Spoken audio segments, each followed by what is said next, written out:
So hello friends, और एक बार दोबारा से आपका स्वागत है मेरे चैनल पे।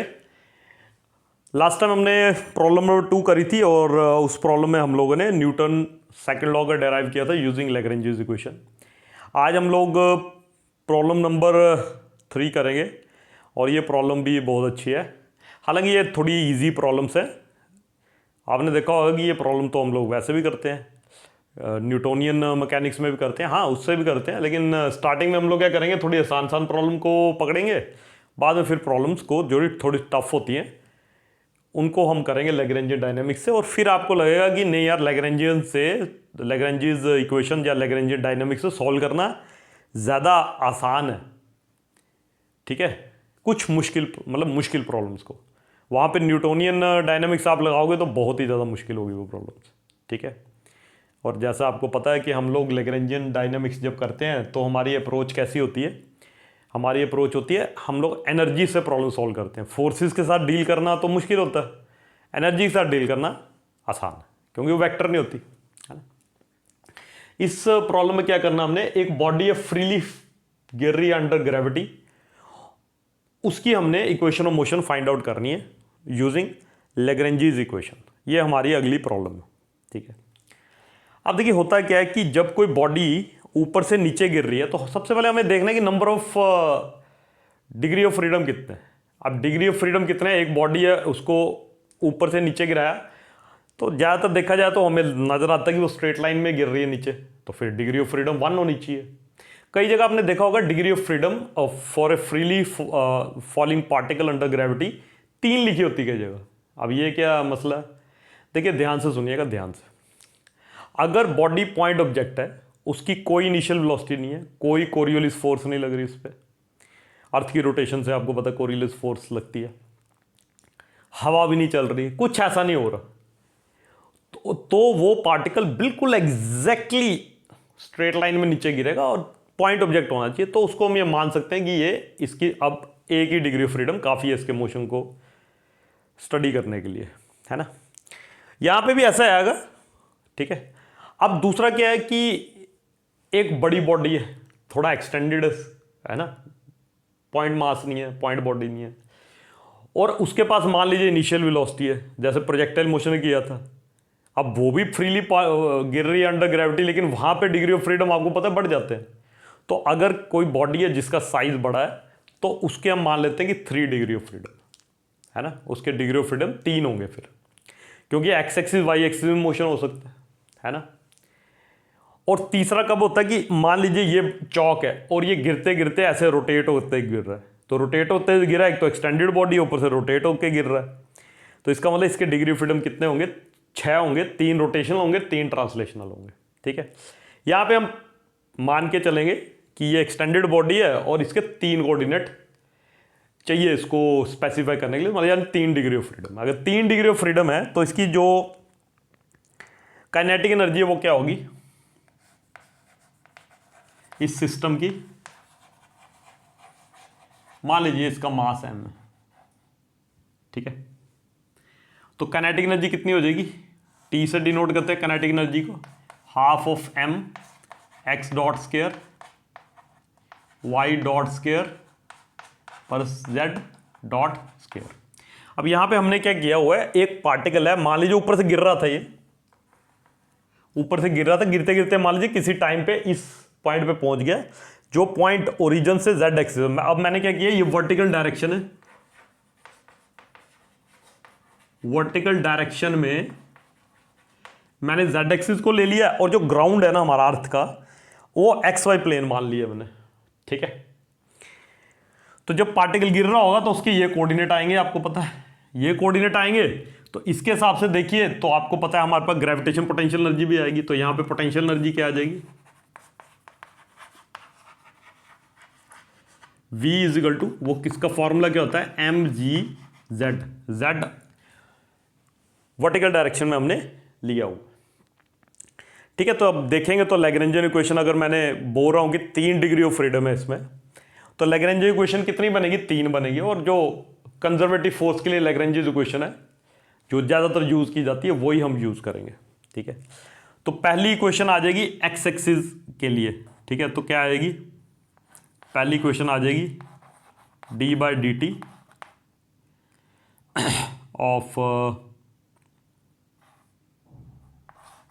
del L upon del x dot minus del L upon del x is equal to 0। ये पहली क्वेश्चन।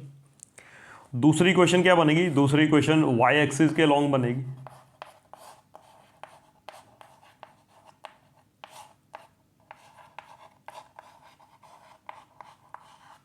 ये दूसरी क्वेश्चन होगी।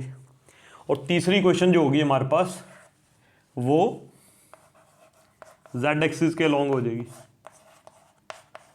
मतलब z एक्सिस के लिए हो जाएगी।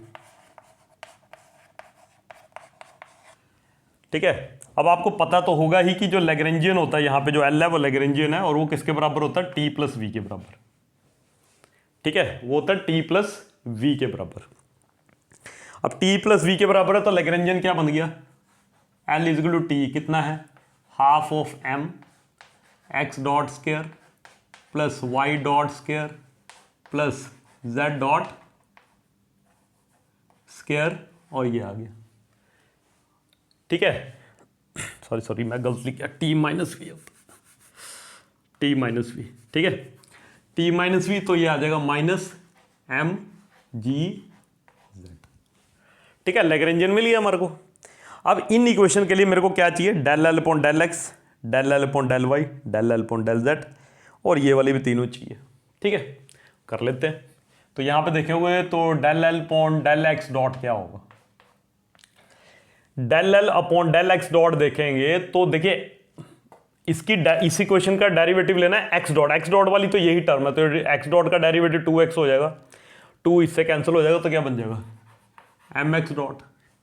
ऐसे del L upon del y dot करोगे तो क्या आ जाएगा? my dot. ऐसे del L upon del z करोगे तो क्या आ जाएगा? mz dot. Similarly del L upon del x करोगे, x तो है ही नहीं इस क्वेश्चन में, हाँ x डॉट है पर वो x डॉट तो x नहीं है ना, वो तो वेलोसिटी है, तो वो क्या आ जाएगी? 0। del L upon del y करोगे तो क्या आ जाएगी? वो भी 0। और del L upon del z करोगे तो क्या आ गया? देखो यहाँ पे z है, इसका डेरिवेटिव z के हिसाब से करोगे तो क्या आ जाएगा? Minus mg। ठीक है, देखिए इसको इक्वेशन नंबर 1 बोल देता हूं, इसको इक्वेशन नंबर 2 बोल देता हूं, इसको इक्वेशन नंबर 3 बोल देता हूं। ये वाली जो लाइन है इसको इक्वेशन नंबर 4 बोल देता हूं, इसको इक्वेशन नंबर 5 बोल देता हूं, इसको इक्वेशन नंबर 6 बोल देता हूं। ठीक, यहां तक समझ आ गया? अब हम क्या करेंगे कि पुट करेंगे, पुटिंग 4, 5 एंड 6 इन 1, 2 एंड 3। ठीक है, 4, 5, 6 को 1, 2, 3 में पुट कर देंगे तो क्या आ जाएगा हमारे पास? तो सबसे पहले आ जाएगा d/dt, और इसके अंदर del L upon del x, तो ये आ जाएगा mx डॉट और इज इक्वल टू 0। दूसरी क्वेश्चन में करेंगे तो d/dt of my dot is equal to 0 कैसे है? देखो del L upon del x तो 0 ही है ना, और राइट साइड भी 0 है, और ऐसे del L upon del y भी 0 है, तो आगे ये भी 0 आ जाएगा। ठीक, फिर क्या करेंगे? mz डॉट, ये इसके लिए आ जाएगी तीसरी क्वेश्चन, और माइनस